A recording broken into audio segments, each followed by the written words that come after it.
is up, guys? Welcome back to the channel. Hope you're having a great day. Welcome to episode 21 of Sunday Morning Conversation, where we talk to business owners and content creators in the trading card and collectible card game space.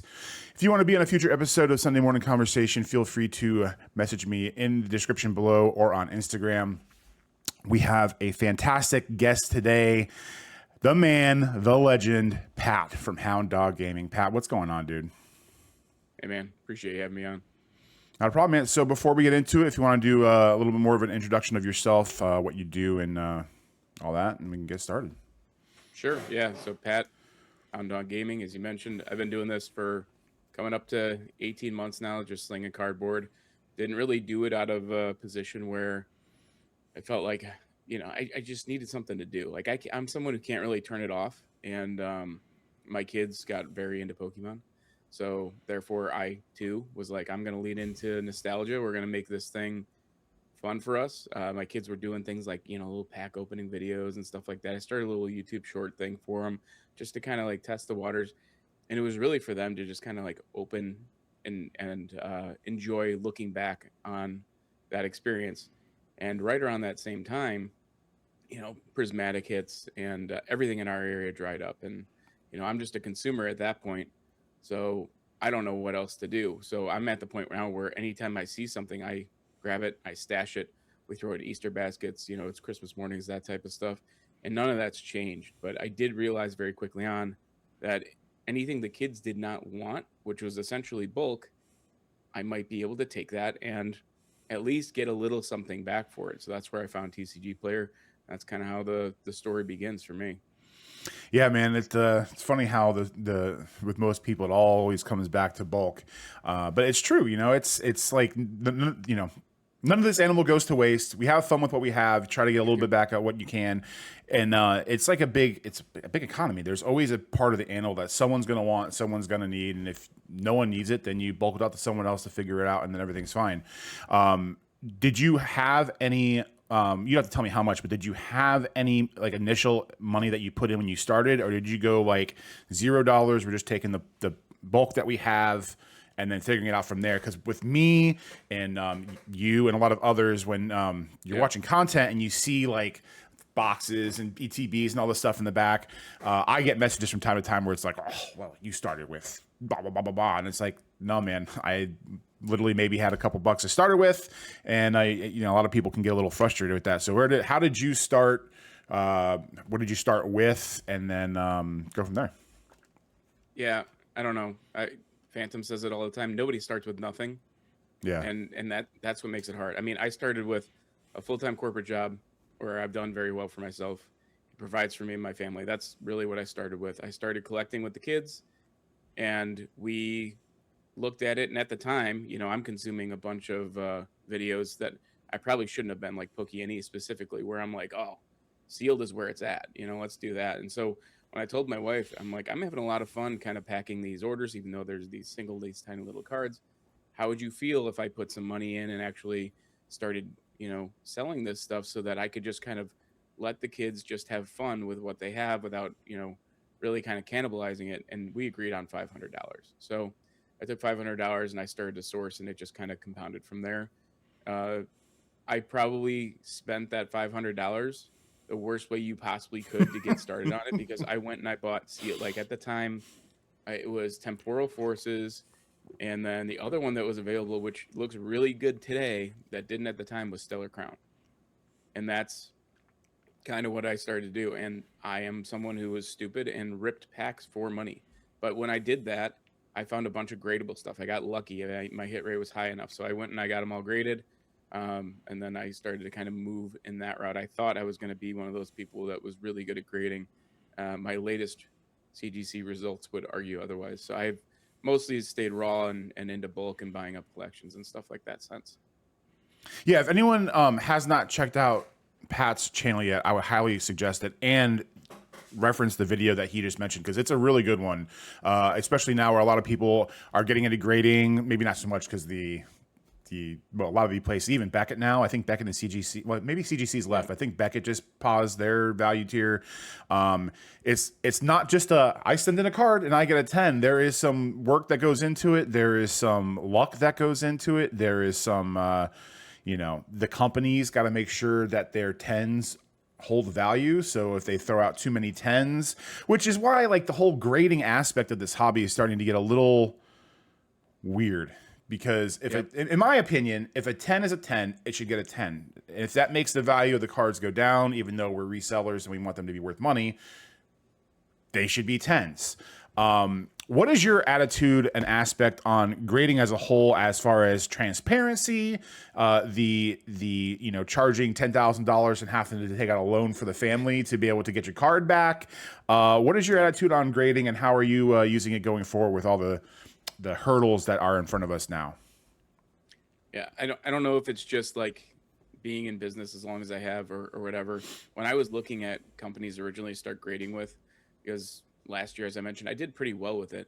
But I was one of those people that I looked at PSA and I'm like, so they're going to charge me if I get a good grade on this thing to get it back? And I'm like, I'm just not going to do that.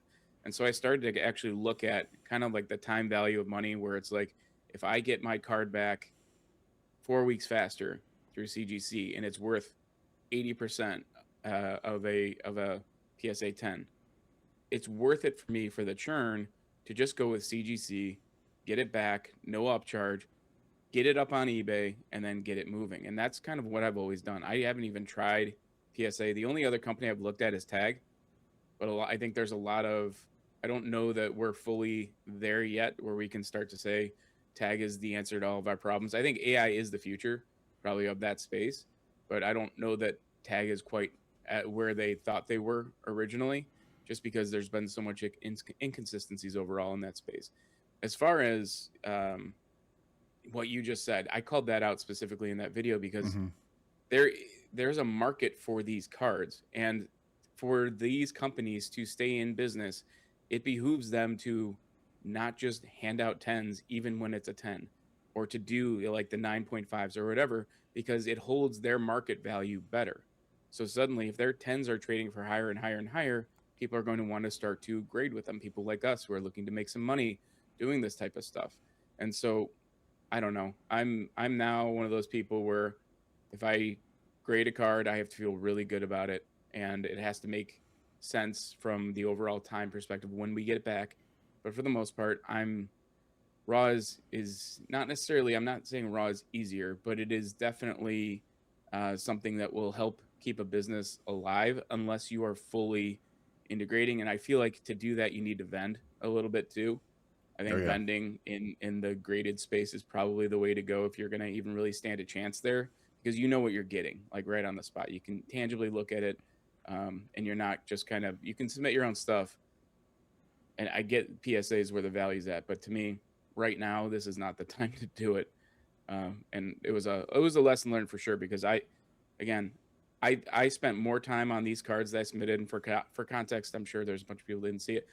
Over, I think it was 5 weeks, I sent 350 cards to CGC Fanatics through Catch 'em All Collectibles, that service. Really cool service, by the way. And I was very sure that these would 10. They were perfectly centered. They had little, if no, blemishes or anything like that. And still, I got some that were like 7.5. So that part shocked me. I was like, I don't even know how I got anything below a 9. So. Yeah, I mean, I definitely agree with the card show aspect of grading, because anyone who knows with when you're selling grading cards, you're usually probably selling them on eBay unless you have your own store. And if you're not a top rated seller, you're 13%, maybe 15 to 16% after you pay for shipping if you're doing free shipping. And with a live show, oftentimes you're getting full asking price, if not at the most I ever see is like 10% off. So you're making the most possible, but you have to hold on to them a little longer. And that's why I've always been a fan of the churn and burn. Now I, in my recent months, have tried to, put things where they are, not necessarily just churn through everything, but pick my points to get the most I can out of certain maybe higher value cards. But ultimately, just list the cards and sell them. And, the more you think about it, the less money you're going to make over time, because you're just thinking about where, what's the term? Analysis paralysis. Yeah. So it's tough, because you want to get every ounce out of every card and every penny out of every card, but you're never going to get every ounce or every penny out of every card. There's going to be some that you get a little more. There's going to be some that you get a little less. So it's, Yep. in my opinion, you can go the slow dime or the fast nickel route, make that your main, and then treat the other as your side dish and do what you can from there. How did you kind of decide what avenue you wanted to go down as far as the high velocity versus high margin route? And what would you suggest maybe to someone who's just starting, how to manage those feelings on feeling like you're losing or winning on every card you buy, knowing that that's in the end, that's not the way it's going to go? Yeah, I'm gonna tell just a real quick story, and then I have to give someone else his flowers. I tried everything at the beginning. I mean, I got on Tcgplayer. That was number one. And I gotta say, a majority of my 2025 revenue, like my net revenue on Tcgplayer I started in March last year through December, was just over 25,000 net revenue. So again, that's not profit. That's after fees and everything like that. So don't get wound up, everyone. But during that time, like I said, I was trying to also figure out other lines of income. I'm big on just kind of in business having at least 3 pillars that you can stand on, where if one of those legs gets kicked out from under you, you got the other 2 things propping you up. Today, those 3 things are very different than what I did, but I tried Drip Shop Live. So I did a couple of those streams. I did that for about 2 months. I did, pretty well. I did singles auctions. I did a bunch of things. And that was around the time I started to source from Japan. So I was ripping Japanese boxes as they were purchased. So doing breaks, I was doing singles auctions, that type of stuff. But man, the time commitment for a guy like me, who I've got a family life, I don't want to be, in my office during the waking hours of the day, kind of doing this stuff.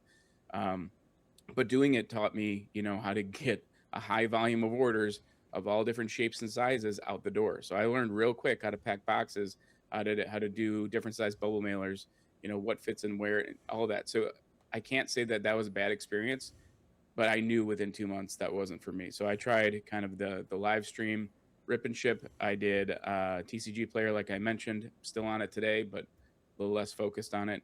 And then the other area was really eBay, and that's how I was moving slabs.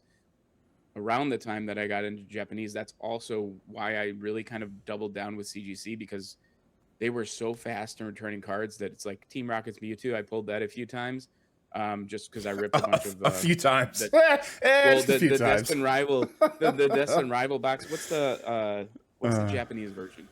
Gloria Team Rocket. Thank you. I bought a bunch of them because I got them at a really good rate. And I don't know if it was just the timing or whatever, but I ripped a bunch for myself. And anyone who's not familiar with those boxes, like it's less randomized than English boxes. You know approximately how many hits you're going to get out of it. And so, I crunched the numbers the best I could. And I kind of figured, okay, if I open X number of these things, I should get enough that I can potentially either flip quickly because the raws are very high right now on Tcgplayer, or I can send them off to grading depending on what they are. And it's like the Team Rockets Moltres, a couple of the Team Rockets Mewtwo's, and one of the 2 of them pristine on top of it. And so, those were the cards that I chose to kind of send off to grading. But long story short, those were my 3 pillars: is the Drip Shop Live, Tcgplayer, and then doing the eBay stuff. But I never opened the storefront until this year on eBay. Interesting. I would have thought you had a storefront on eBay this entire time, but that just goes to show anybody out there who's in it for the long haul or just starting. Whether you call it the pillars, a tripod, you can't just do one thing, but also, and I admittedly had my moment a couple months ago. I had a little bit of an identity crisis. When I watch so much cardboard content, it is ridiculous. Literally, I get home, I have like an hour to do whatever I want before actually even not to do whatever I want. I'm doing whatever I want while I'm watching content. But every time a video comes up from you or someone I've been following or I'm constantly just hitting that watch later button until my next day off, and then I just run right through it. And it's easy to see how a bunch of different people are doing it, and then starting to kind of second guess how you handle your own business, because ultimately there are entities that only sell on Tcgplayer, only on eBay, only on wherever, and they are all amazingly, crazily successful. So it just keep that in mind for anybody out there. It's hard sometimes. It's really hard to look at someone else and what they have, the whole grass is greener thing. But if you've got conviction in what you're doing and you don't mind sprinkling out and trying a few things, it's the ultimate setup. The one other thing I wanted to ask about the grading is, and I wonder what your opinion on this is I have a stack. I don't know if you can see them, but like I have like 60 or 70 cards right here. I don't even know if I want to send them in to get graded. I've thought about just selling them raw or holding them for a while longer to see if they go up a little more or down. I'm very much a fan of, oh, you guys are over there. I'm just going to come over here and do my thing. That's why I've been getting into mass box openings a little more, even though right now isn't even the best time to do it because of the price of sealed product. But having to wait as long as you are for sending in cards to get graded, the amount of people, I mean, when you see PSA having a backlog of 12 million cards, it scares the what out of me for the eventual like of all these things that have just been sitting out there forever. And as I mentioned before, I'm a big fan of the churn and burn. So when it comes to that aspect of the hobby, what would you say to someone who's maybe thinking about getting into grading or wanting to do the popular thing? Because I know my opinion on it, and I would love to hear what you have to say as far as following the crowd or just kind of doing something else that someone's not. I'm all for trying something at least once to figure out if it's for you. I think that especially early on in this business, you don't know what works because you haven't tried it, and everyone's business is different. As much as we, like you said, I'm a fiend. Like there is no amount of content that I'm not watching, and it's disgusting. And the reason why is because I'm actively packing orders till 1 in the morning, 2 in the morning, whatever it is, and so things are just constantly going. And I think that's a wealth of knowledge for people to take in, but you also need to know what isn't for you. You got to leave some of it and just say, okay, I'm not going to focus on that right now. That's really hard for someone like me with my personality type, where it's like there's this hyper fixation, and it's like, here's an example. I found your channel when I was on vacation in Mexico earlier this year, and it was right, obviously, after the video, right? Your reaction to it, Yeah. and everything like that. And I was sitting there, and I started commenting on a couple of things, and I think that's around the time where you started to kind of question direct, and I was like, you should do it, but there are conditions that you need to consider. And I think right now there's a lot of love for direct, but also Tcgplayer keeps screwing things up. So it might not be the best time to get on it unless you've been on it for a while. So there are things that are floating around. Sword Swift is another one. I'm someone who I went down that path. I've explored way too many tools for inventory management.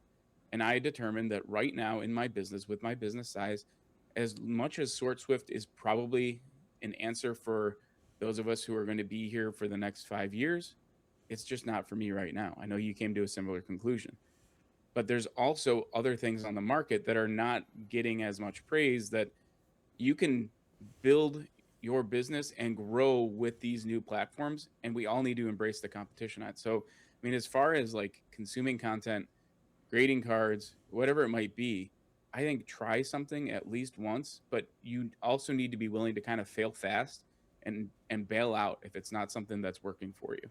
And I mentioned before I had to give someone their flowers. I got in a lot of trouble grading cards. And what I mean by that is I opened my website again a little too early, and I got a massive order for all of my probably best cards at the time. And I was so happy. I was probably within 4 months of doing this. I rushed to fill that order and get it out the door. No questions asked. A week later, I get a chargeback. Oh my And it God. was to the tune of $2,500-ish. And Wow. I was on Wix at the time.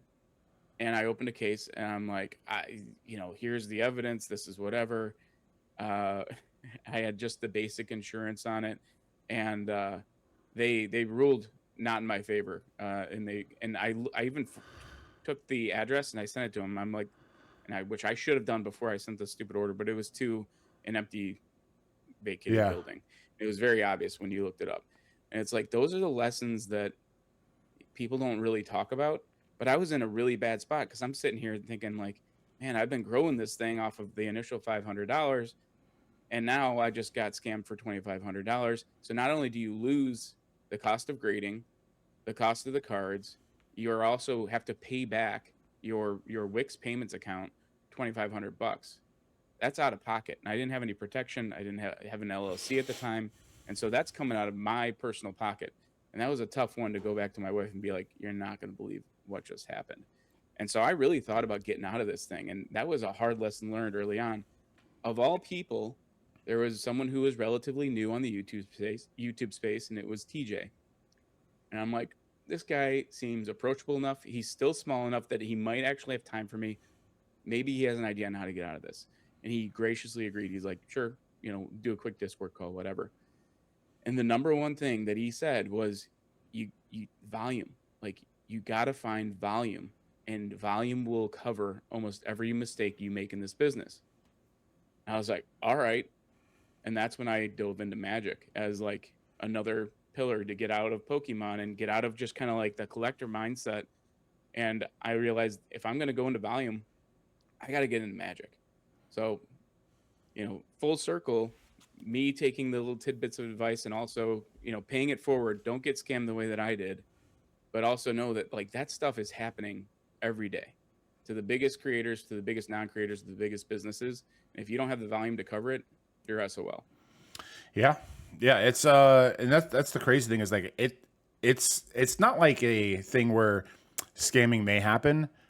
It's going to happen. It's just to what degree it's going to happen, and you have to go into. I mean, pretty much any business, but you have to go into business just accepting that. Even at the grocery store I work at, I mean, the one I work at is known for being pretty lax about, I just walk in and just grab like $50 off the shelf, go right to the customer service, return it. Like, you wonder why groceries and stuff are that high or this and that's that high. It's because they have to combat that type of stuff. And the same thing with cars. It's like, I don't want to charge $4.99 for shipping, or I don't want to charge 25 cents for a 1 cent card. But every 50 orders, when some knucklehead wants to say they, I send out a $19 card, not in a bubble mailer on Tcgplayer, and they go, where's your tracking number? I didn't get this. It's like, come on, man. What are we doing here? I know exactly what happened. Block, and then,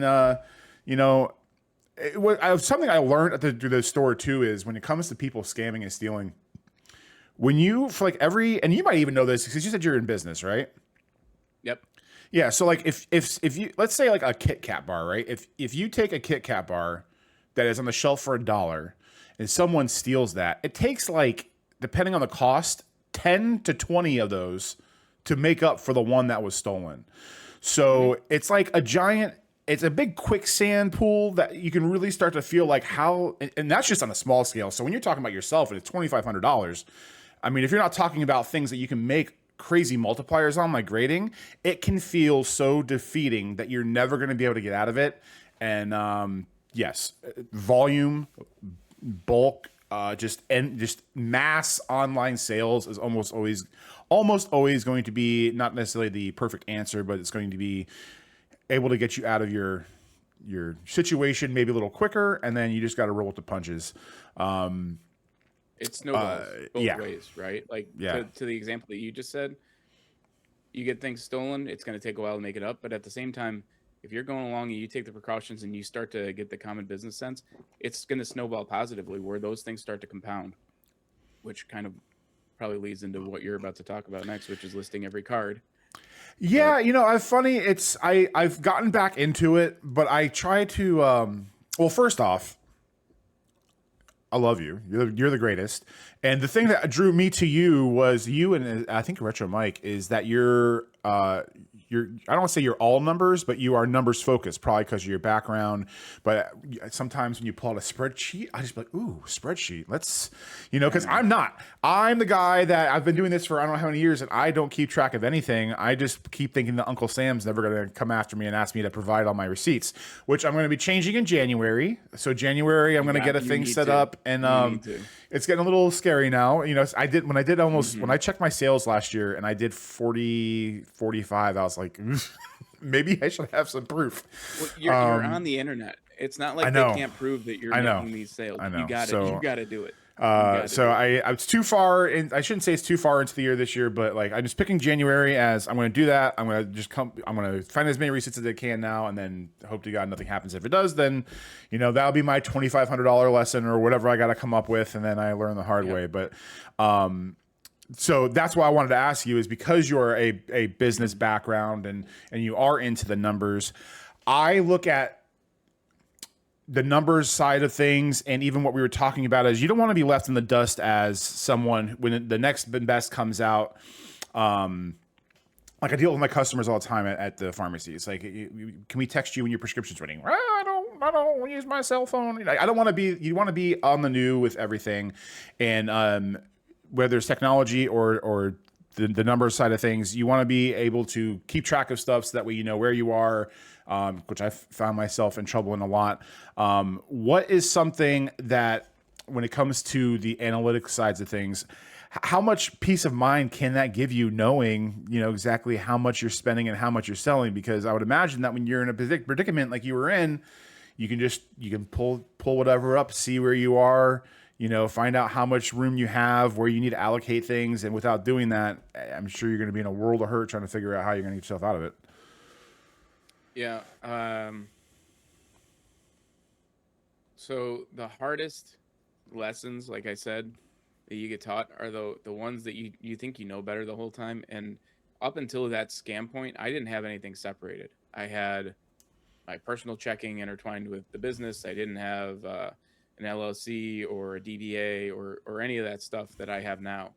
The scam is what drove me to do that, because I didn't realize that if I had just had an LLC or whatever your state does set up, I could have protected myself personally from the loss. And that does become a loss to the business that can get written off. And again, not a tax expert, work with your tax professionals, but when you incur losses, you can write that off. And depending on how you set up an LLC or whatever, you can kind of still intermingle who you are as a person with whatever the business brings in. And someone like me who doesn't, I have not taken a penny out of the business at all. So year one, I incurred a loss. Some of that was because it's going to take time to make up for that original loss. But the other part of it was somewhat premeditated. Like the last thing I did in 2025 was I went out and I bought a bunch of shipping supplies, a bunch of stamps, a bunch of stuff so that I was not showing a positive in year one. It's normal for businesses to incur losses within their first 3 years. And that certainly helps the tax equation, but those are all things that you're going to end up using anyway. And so what I can say is separating finances, having a separate line of credit for just your business that is assessing you on your business and not on you. Like I get offers all the time on my line of business credit that I opened, even on eBay, like because I'm a business, it's like, here, you get access to $2,500 of financing. And it's like, no, decline, because I don't need it. I'm already set up. A lot of people talk about PayPal. PayPal's great because you can buy something on PayPal credit for 6 months, pay zero interest for 6 months. So you are giving yourself an interest-free loan to do all that stuff. So when it comes to creating spreadsheet content, a lot of people I know just kind of, they see a spreadsheet, they see numbers, they check out. But I thought the biggest mistake that I made was not understanding my actual cost of doing business. And I realized very quickly that yes, shipping out one bulk card at even a 15-cent floor was putting me underwater. And it wasn't a lot, but it was like a couple of pennies. And so I think if you don't understand what you're actually sourcing your shipping supplies for, and you don't understand that the cost of stamps is changing and all that other stuff, if you don't know the cost of all that, you could easily be selling cards at a loss and not really understand that. And so because that was something that certainly affected me, I'm trying to kind of pay that forward a little bit and be like, just pay attention to your numbers. I'm not saying track the profit of every single card. That's Yeah. impossible, especially in bulk. You can do it, but I personally can't. I don't want to get to that level. That's too much. And I think now, and again, there's so many tools that are available where if I go out and I buy a collection, or I buy a lot of cards, or like the 22 boxes that are sitting next to me, I now take that total expense and I upload it into, I'm currently using Loomis Live. I upload it into Loomis Live, and as that sells, it keeps track of any card because I've tagged literally that entire lot.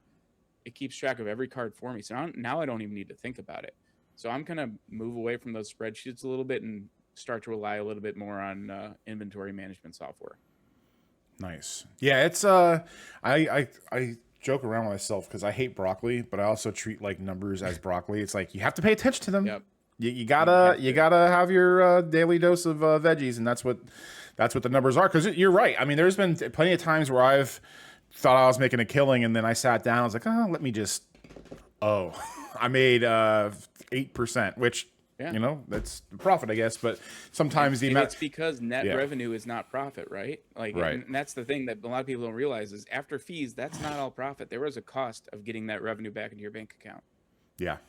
Yeah. And especially with the route that I'm going, which is kind of like being less selective and listing just kind of everything. I do have a lot of bloat or stale inventory that will sell eventually.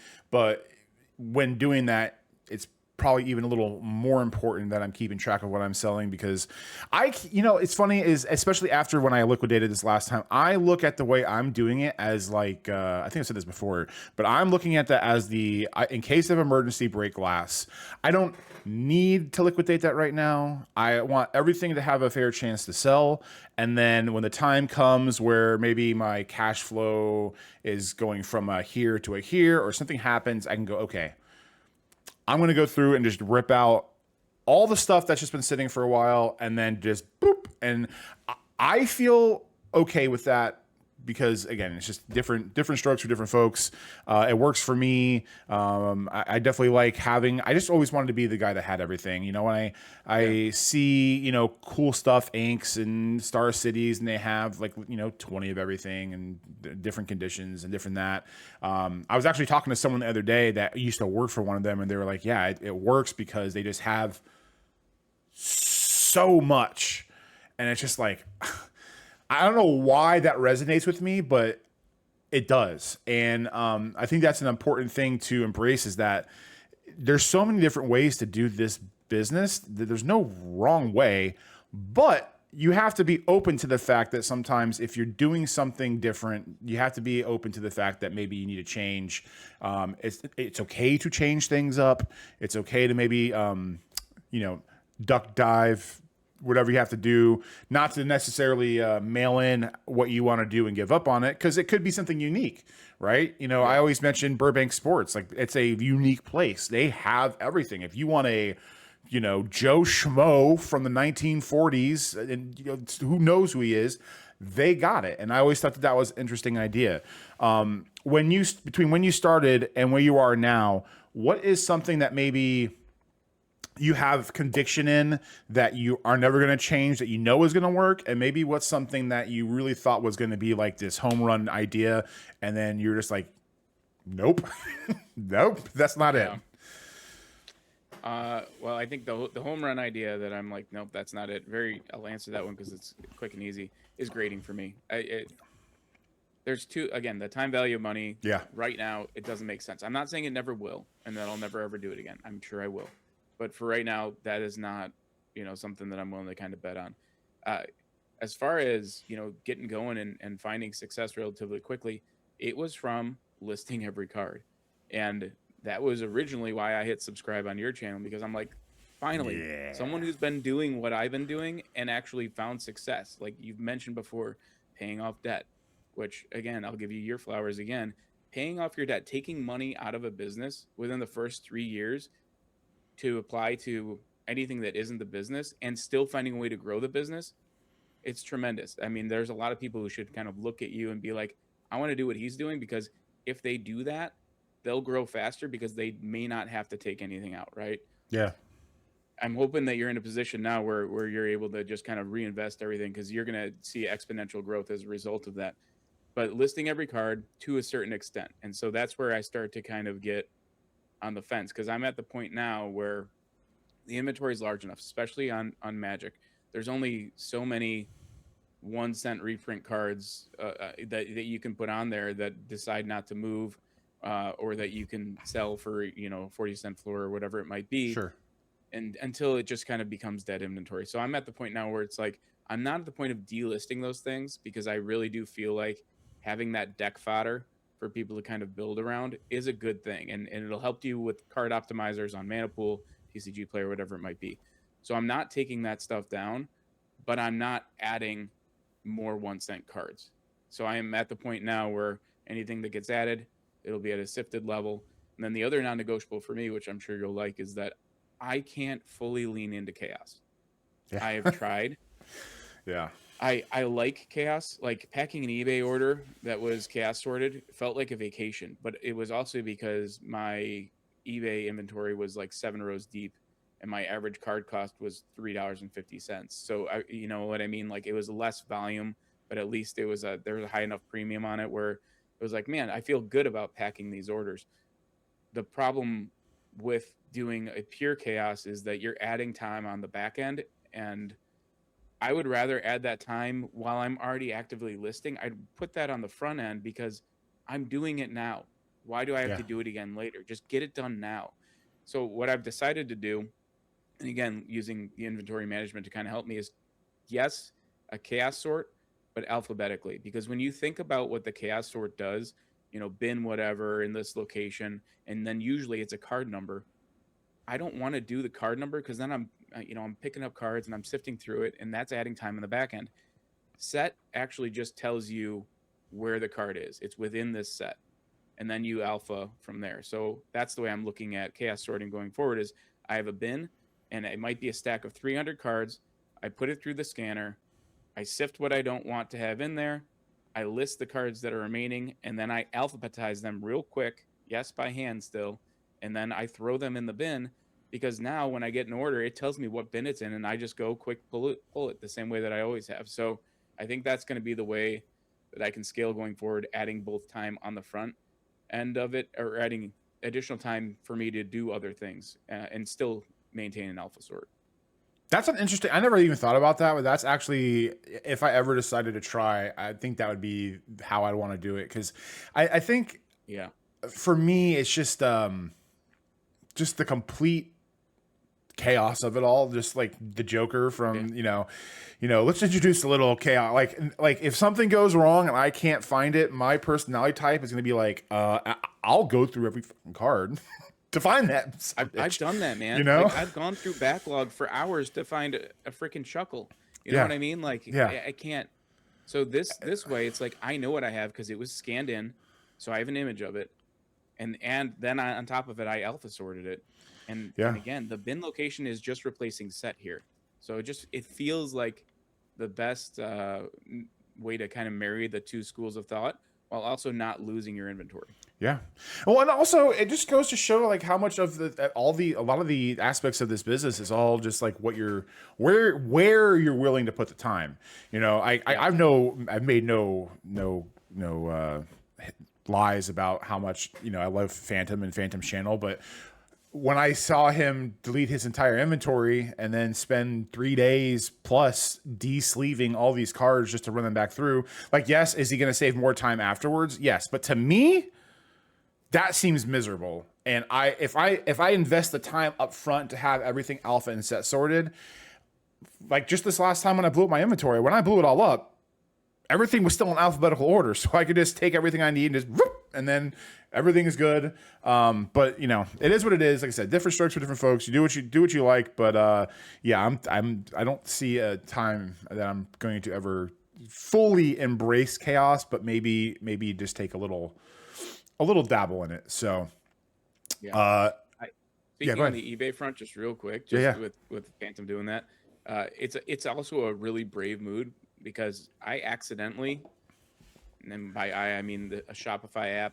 accidentally deleted my entire eBay inventory. It was put right back on within 3 hours.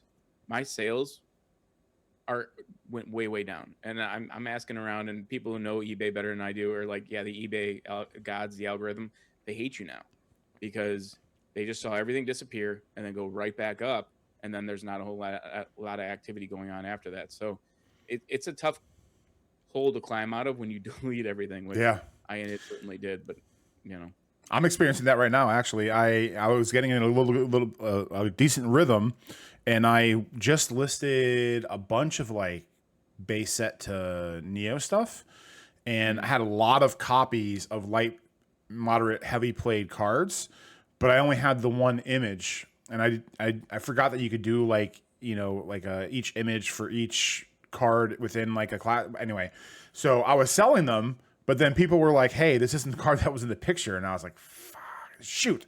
So then I ended up just deleting them all. And I figured like, okay, well, maybe for that stuff, I'll put it on Tcgplayer, even though I'll make them a little less. But anyway, it was like 300 or 500 listings within like 5 minutes that deleted. And the last couple of days, I've been like, man, like my sales have been ridiculously, like usually it's like 5 to 10 a day. And now I'm getting like maybe one. So it's like, all right, maybe I'm just in the doghouse and I need to start listing in overdrive for like the next month to, hey, eBay, everything's fine. We're still here. Everything's good. But it's weird seeing it in real time, I guess. You know, you hear these like, you know, between having multiple cards of the same card or delisting things, but it's true. It's true, and you just gotta be in it to win it, and you'll get back there eventually. I'll get back there eventually. It's all part of the business. It's all part of the journey. With your content, like I said, I love it. It's great. When did you? How long ago did you start your channel? It's been just a little over 3 months. I got on April 30th. Yeah.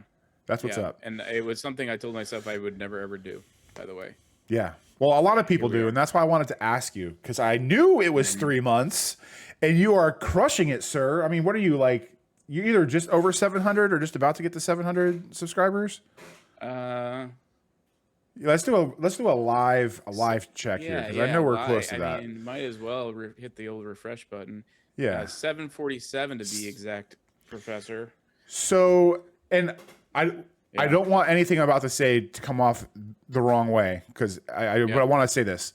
Do you use scripts? Do you use scripts when you do your videos? Do you make scripts? I do. I outline things. Otherwise, I'm all over the place. Like, you've already seen it. You asked me a question. I think about 8 other things, right? Yeah. So, my man's only been doing for content for 3 months, and he's killing it.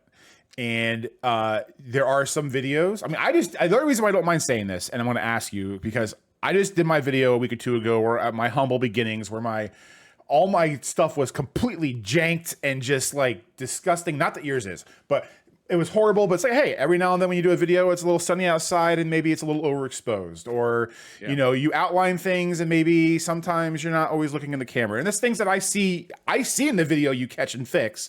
But everybody I talk to that wants to get in content or start content or scared to do it or worried about what people say, none of that stuff matters, because it's all about the content that you put out. You make the content doesn't make you. And I would love to hear what pushed you over the edge to kind of get over that fear or nervousness or whatever it is. Because I'm still getting nervous doing it. I'm still a little nervous right now doing it. I mean, I'm not going to lie. But what puts you over the edge? How much has it helped you? How much has it helped your business? And how important, no matter how worried it is that you're about it, is it to start doing it? I made a lot of excuses to not do it. I knew that I saw the value, right? And again, I go back to Pokey because, you know, I feel like he's yelling at me every single time he tells people to just shut up and do content, right? And it's like, geez, all right, man, fine, I'll do it. But the reason why I didn't do it was I'm at a different company than I was a year ago. At that other company, I was in a position where it was very large. And I'm like, if somebody sees any of this stuff, like, I just don't want to get things twisted. I don't, you know, and I've been in leadership and in management for over 14 years now on top of it. So that was the other part of it. I'm now at a smaller organization. People are still seeing me. I had someone at work actually recognize and find the YouTube channel and actually say something very loudly in front of others. And so that's a tough one to kind of deal with, because it's like, it wasn't anything bad, was it? Like, they were just like, oh, look at this guy. No. He was like, oh, dude, it's awesome that you're doing this. And I was like, hey, I appreciate it. But like, also, you know, because everyone doesn't need to know that I'm slinging cardboard. Like, you know, I work in tech. I run several teams.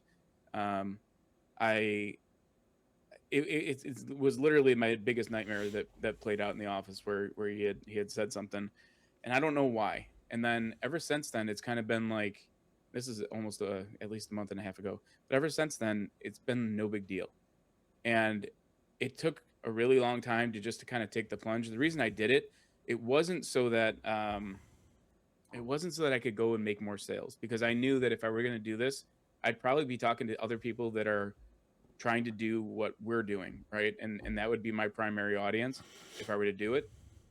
So it wasn't about acquiring buyers, it was about acquiring trust, which I know a lot of people have said in the past, but it's like, I have a website, people, why should people click on it? At least the videos show that I'm a real person, and I'm, you know, hopefully putting up an honest front where people would trust that I'd actually fill their orders. And then that was part of why I wanted to kind of show the numbers too, because it's like, you know, I'm not doing crazy numbers, but I'm also being incredibly transparent around all the different lines of business. And it's like, I had someone the other day comment on one of the videos, and they're like, "Hey, I just bought from you on Manipool." I'm like, "Oh man, that's cool." But when I responded to that, I'm sitting there thinking like, I really hope I didn't screw up this person's order. Like That's what I would have thought first. Yeah, too.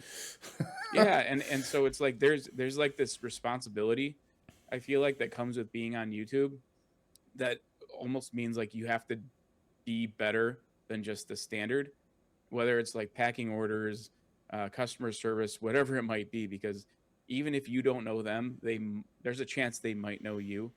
And so there was a lot of pressure with kind of coming onto YouTube. The other part of it too is very personal, and that is, you know, my family, and I will do anything to protect my family, and I don't necessarily want our name out there. I don't even want our address out there.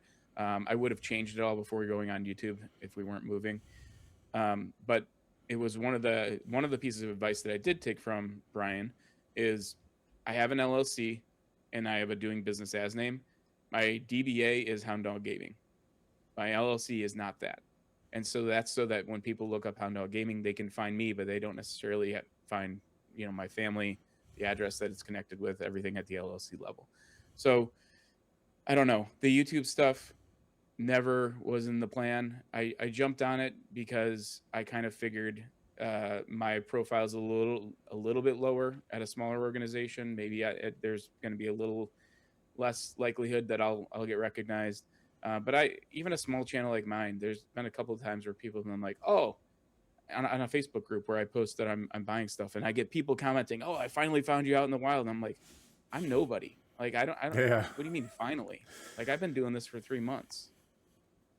Yeah, And it's not even good. Are you? Are you? No, outline. it's good. It's just, I think honestly, the thing I've learned is that the only thing that's really important is sound. Like people will watch a video that doesn't have good video quality, but they will not watch a video that has bad sound quality. The address thing. So I've had a few customers, like 70-year-old people, come in and go, "Is this you?" And like I will see their name. I'm like, "Who the hell? Mrs. Smith? Is that why? That name sounds familiar." Then it's like, "Oh yeah, it's my customer."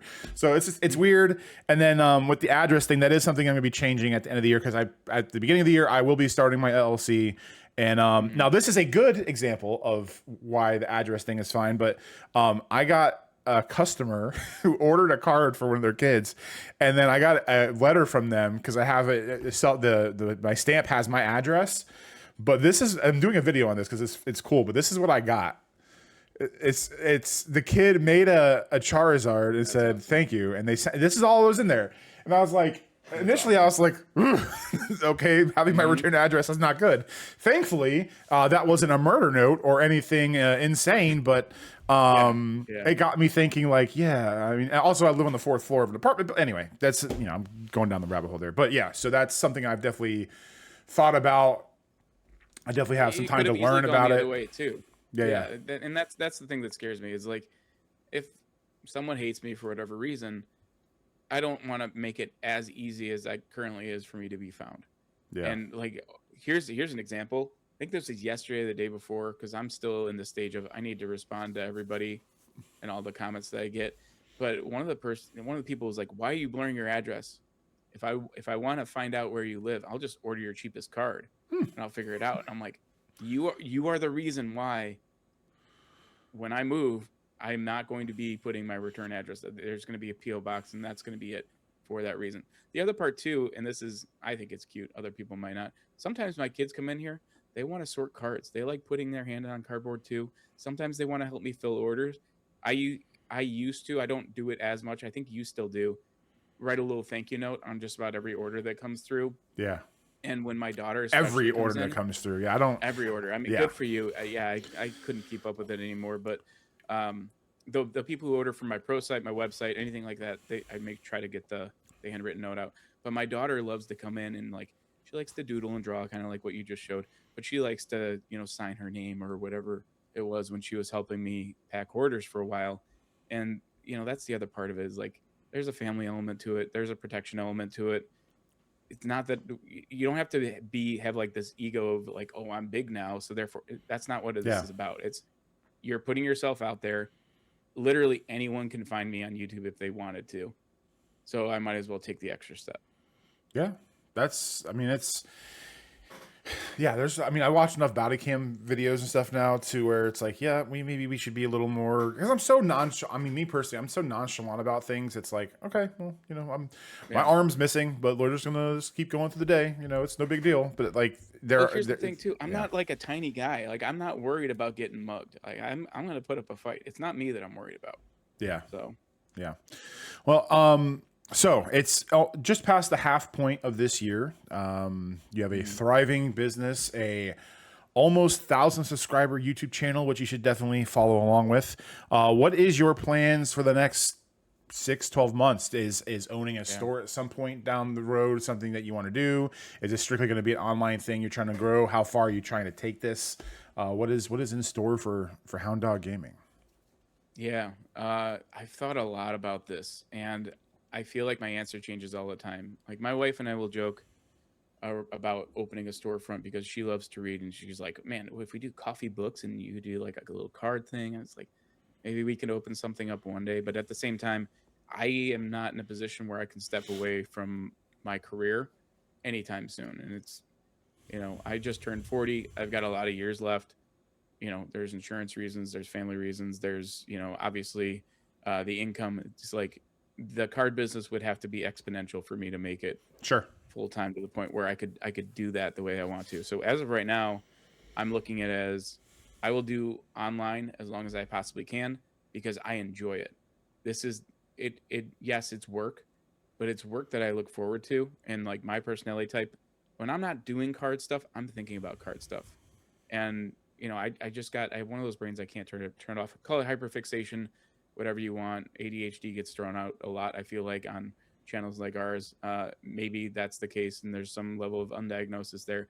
I'm not sure, but either way, I'm generally always thinking about what I can do next for the business because I've always wanted to do my own thing, and this goes back from the time that I was in college. I'm like, I want to one day run my own business, and it's not necessarily about being my own boss, but it's about having something that is my own. And quite frankly, this is just a better time sink than what I was doing before, which was World of Warcraft, because I'm a boomer and I've been playing that game. Thankfully, I'm probably the one person in our school. generation that never got that. I was going to say, I'm shocked to never hear you kind of make any analogies about it because that is our age group, like right Real there. quick story, and then I'll let you continue. The day it came out, like we don't talk anymore. I don't know why, but anyway, it came out. He drove me. He was like, "You're playing this game," and I'm like, "I'm not playing that game." And he lied to me. He said we're going somewhere. We ended up going to Walmart, and he parked and he said, "You're going in there and you're buying it." And I said, "No." And we sat in that car for 50 minutes, and it took 50 minutes for him to realize, all right, this guy's not messing around. And part of me wishes I did, but like part of me like knowing like that's all right. It's okay. Good for you. Good level of restraint. When I've quit that game more times than I care to admit, and I've always boomeranged right back. But a lot of it was because of like there were genuine friendships that you make playing with people and doing all that. And I also growing up in the world where these friendships or whatever are like kind of like taboo, or at least they were, and now it's like this is normal. And so there's a lot of friendships and everything that I value there. Some of my best friends were made playing a game like that, high level competitive. But that's something that I needed. I've always competed at whatever I was doing at a high level. So I think cards for me is just another arena for me to jump in, compete, and now try to add some value. Like that was the whole point of doing the YouTube thing, is try to add some value back into people who are looking to do the same thing. I know realistically there's a lot of people who are tourists, to for lack of a better word, who are going to be here for 6 to 12 months and then move on. But that's okay. And I think there's a lot of people who kind of look down on that. Why are we gatekeeping people who want to try something? And if it's not for them, that is okay. Like, and that's the one of the messages I try to convey is this really isn't for everyone. You need to be a sick, twisted individual like myself that needs to have something all the time. Like, if you can't sit still, and if you just, when you sit down and you're hyper fixated on something because you love it, go do it. But as far as long-term plans, I view this short-term to midterm as probably online only, unless something crazy happens. And then, because never say never. And then to me, it's like, I know I can never actually retire. I don't have it in me, like I said, to sit still. So maybe if I stick with it, and maybe it's not cards in the future, who knows what it's going to be 20 years from now, whatever it ends up turning into, maybe it becomes a retirement plan. And then it's a way for me to kind of make sure that my wife isn't sick of seeing me, sit around and annoy her all day long, which I do a really good job of doing already. But at least this gives me an outlet that isn't bothering her. Yeah. So that's the way I've been looking at it. Yeah, it's funny. I've talked about it before, but it's like, I just turned 42. I don't have a family. I don't have a wife. I don't have kids. And I find myself, I don't want to say all the time, but I'm like, man, I really just need to like stop being, and like just get back out into the dating world and put some effort into that. But it's like a blessing and a curse where as much as I want that, I want this more. And at least I know I'm intelligent enough to recognize that even at 42, I want to be my own boss. I've been in retail for so long that having to take orders from people who, I don't want to say they're not smart, but I can't do it anymore. When I know something is the way I want it, or it's the right way to do it, and someone tells me that it's not, and then I do it their way, and then they yell at me, I find that the definition of insanity. So I obviously, when you open a business or you run a business, you want to be as profitable as possible and make a bunch of money, and I want that for me. But I make $50,000 a year. It's not much, but it's not a lot. If I can do that, running a business for myself, I am perfectly okay with that. I just want to do my own thing. I think that's the thing especially with all the business content that I've been starting to watch, because I have been starting to watch like Graham Stephan and some of these other guys out there that talk about business. And it's just the idea of just, I don't want to be anyone's master. I want to be my own master. In my last 20 or 30 years, or however much longer I have on this planet, I want to make my own shots. I don't want to, a lot of times when you watch, like I said, I was watching a lot of body cams now, and it's like the predicaments that people get into are oftentimes they get themselves in these situations where they have no out. They are a victim to the system. And I don't want to do that. I don't want to be reliant on somebody else. I don't want to be reliant to the government giving me money. I don't want to be reliant to whatever. If I make a mistake, if I call out sick or whatever happens, I have no problem working extra hard to be able to do what I want or sacrifice. I mean, there's been plenty of times where I ran out of sick time. I didn't want to go to work. I took that day off, and then I just, ate rice that week. Like, I'm okay with that. And I think a lot of people nowadays, I don't mean this as like a gloat or anything, but I think a lot of people nowadays, when something goes sideways like that, or they choose to blame someone else instead of kind of looking inside and saying, okay, this is the bed I laid in, so now I got to either fix it or embrace it and then fix it afterwards. But that's been my motivation. So I look at you, as and probably a lot of you guys out there who have families and have whatever. If you don't have all these things, and someone like Pat here or others I've talked to, and they're still wildly successful and doing a side hustle, I'm sorry, there's no excuse. Do it and do it badly and then make it good, but there's no reason to not start, because there are plenty of other people that are in either worse positions for you or have less time than you. There's always, for every person that's behind you looking, wishing that you were where you are, there's 10 more people in front of you where you wish you were they are, and everyone's got their own problems and their own issues. You just gotta carve your own path, Yeah, it's a lot easier to point the finger than it is the thumb. Yeah. And you can be a victim or a symptom of your own environment, unless you decide to proactively make the change, right? And I will say, you know, I'm very fortunate, like, and I understand this, not only to have a good career and one that I actually enjoy and like doing, and I love the people I work with, but also I'm very fortunate that I'm allowed to, as someone who is very family focused, have the time to put into this.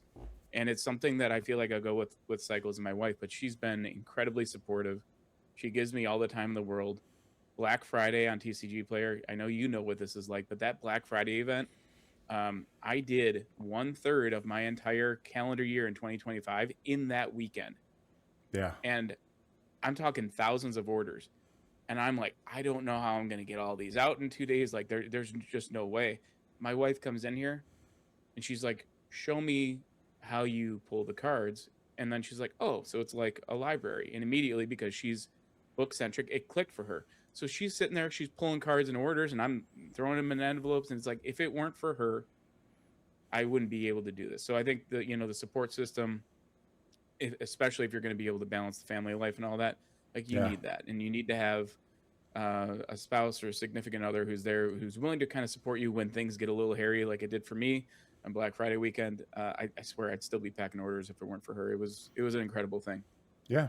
And I would take it one step further from there is if you don't have a support system like that, you know, join Pat's Discord, join my Discord. There's Discords out there where you can get with, like, that's why I've always, you know, I've been a nerd for the most of my life. And when I talk about going to cons or conventions, and people be like, it's just, you know, whatever. I'm like, you don't understand, man. When you're in a room with like 10,000 other people and everyone there is into the same thing, like, there's something special about that.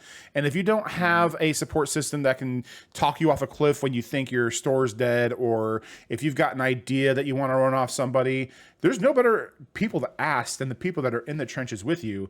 And that goes to what you were saying before is, you know, if we get gatekeepy about, oh, well, this guy's selling cards now, like, just like there are people that enter a new game to try to play it and then find out it's not for them. It's the same thing with selling cards. They want to try selling cards. Yep. If it's not for them, they get out.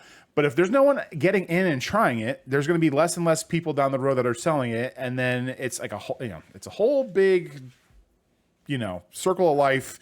Every aspect of it is important. So, you know, just, it is what it is. You know, I just sell cards. Big content, sell cards. Yeah. And help each other. It's all a singular ecosystem. The crazy thing, the video that I put out about buying all these boxes of cards, I had probably 20 people ping me on Discord asking, what are you doing with that sifted bulk? You know, you want to throw it my way? It's like, there's a lot of room for us to help each other in this ecosystem as well. You know what I mean? It's not all about blocking someone from doing the thing that you're doing. Who said it? It was on, I think it was Rob. There's enough bread. Yeah, there's enough bread in the pond for all the ducks. Yeah. Because I mean, you're right. Because there's going to be a certain point where it won't make sense to me to do what I'm doing now. So I could sell it to the next. I mean, it's just like, for every Rob, there's a bulk kings. For every bulk kings, there's a you. For every you, there's a me. For every me, there's someone who just needs bulk. They don't care what it is. They just want to play around with it and figure out how to. So yeah, it's just I think that's a solid thing. Before we go, I always like to open it up to you. If there's anything we did not talk about that you wanted to talk about, if there's for some reason something you wanted to ask me before we call it quits and send you on your merry way. Yeah, I'm curious what you're going to be doing now that you're on multiple legs of the stool between Tcgplayer and eBay. I mean, I know you looked at SortSwift specifically for inventory management. Again, I'm big on the tech in this area. Like, I've got the Roka Sifter coming. I know that you were hot and cold on that for a while, but that's a month away. And then, you know, a couple of card mill card sorters. I'm all about doing this as long as I can on my own. And to me, machines, AI, inventory management software, all that stuff is going to it's going to be instrumental in my growth, because it's going to allow me to do this as a solo person longer before I have to be like, all right, I need some help here. Sure. What's your take right now on some of that stuff? Because again, you've kind of been one of the people that's been out there and said, you know what, I love SortSwift, but it's not the time for me. So where's your head at on all that? Mason from Hounddoggaming left a comment in one of my videos that I hit really hard for me, which is you are the machine. So when he said that, I then I'm not resistant to technology. I'm not resistant to things that will make things efficient and faster. But I also I almost want to treat machines like an employee. Like until I need Yeah. the employee, I don't want to waste the money or time to do it. Now, that could be wrong, but I got enough of a system going where like this weekend, I think I listed 30,000 cards. I just powered through yesterday. I think I sorted for like 14 hours straight. Went through like 5 or 6 5-row. Like, could I save a little more time? Yes, but you know, I've said it before. I like sorting. It's the one day a week where I can just shut off, just boom, done. You know, the sifter, I've thought about going back and forth on that, but honestly, if I use a sifter, I'm just going to use that as another arm to list an extra 1,000 cards because I'm not going to be sifting anything. My plan for the sifter was always set it for a penny, let it read everything, boom, list them. Yeah, I decided to stay on direct. Direct has been pumping. Direct, I think, has been consistently giving me about $300 a week in sales on its own, not counting when I do an unboxing. So technology could help with that front as well, but I think ultimately it's just until I have to, I'm not going to. I know. You know, I got a little, I don't want to say salty, but I had that video when I was talking about Phantom where I was getting a little like envious on, you know, getting a fizz batch and this, that, the other. But part of me, I keep going back and forth between I really want that stuff and I know it could help me grow, but also I'm not big enough to have a fizz batch. I'm not big enough to do this stuff. When you start getting technology like even just a sifter, the rate at which you're going to be going through cards is going to be so fast that you're going to run out or start to run low faster than you think. So if you don't have a steady enough supply, there is a point where that sifter or that fizz batch or whatever is just going to be sitting there. And every second that thing sits there is money wasted. So I want to get, like I said, I want to get to the point where I absolutely have to have it.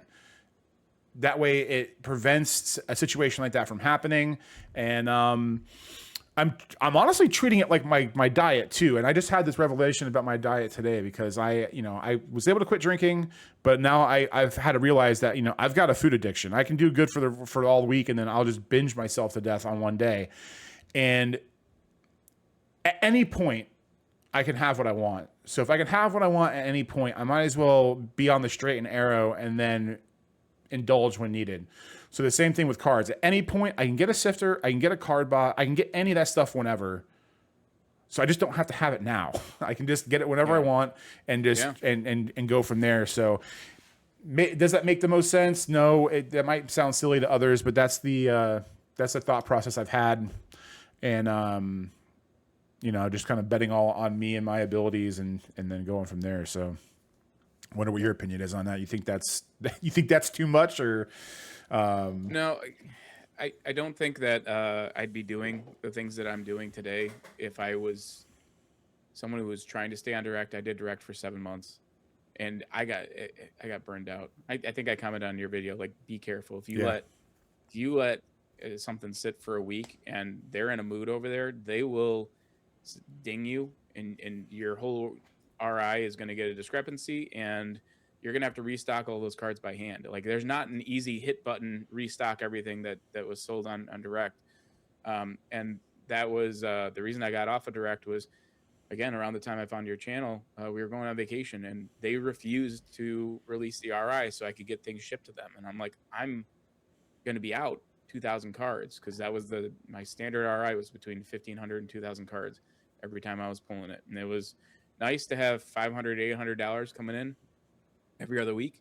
But at the same time, I had to weigh that against, like, just, do I really want to have Tcgplayer be the way that my business runs for the future, or do I want to look at other things? That's when I moved everything over to Manapool. I've been trying that. That's been awesome, by the way.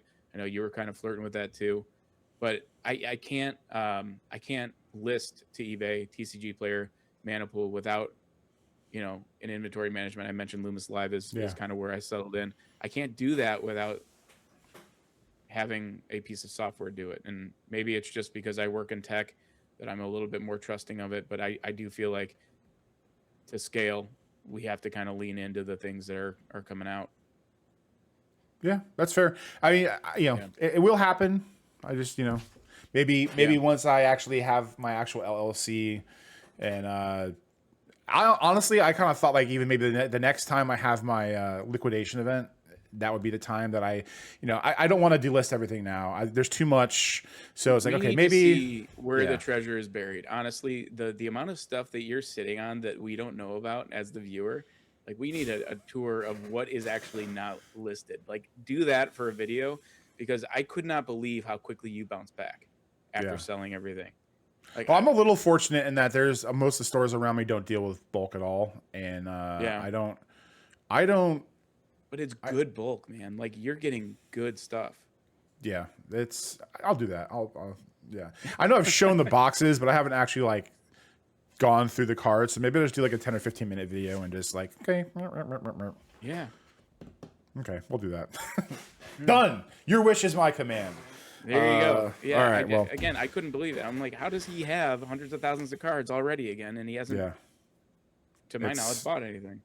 It's a blessing. Well, I want to say it's a blessing and a curse, but yeah, seeing all that stuff sometimes. I think that's my biggest issue back then was like I'd see it all and just be like I'm never gonna get to it. But that was a blessing because I was sitting on this stuff for so long that it all just went whoop, and then like I was okay. So anyway, well, before we leave, if you want to remind everybody where to find you and where to buy from you and where to subscribe so we can get this man to 1,000. Yeah.